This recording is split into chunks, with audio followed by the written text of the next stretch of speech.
আজকের রেসিপি সয়াবিনের বড়া।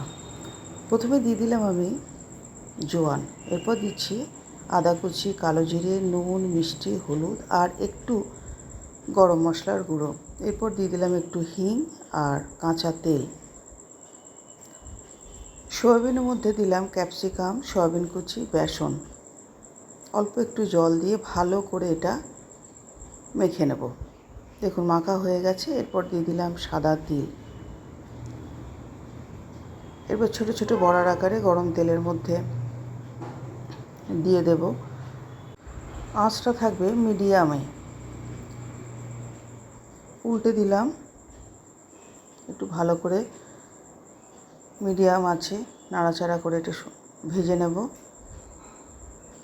দেখুন ভাজা হয়ে গেছে। এবার দেখাই দুটো তুলে। এই দেখুন প্লেটিং করে নিলাম। এটা আপনারা গরম চায়ের সাথেও খেতে পারেন, ডাল ভাতের সাথেও খেতে পারেন।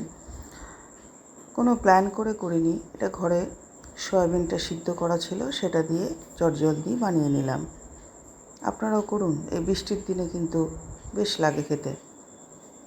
আর সবাই ভালো থাকবেন।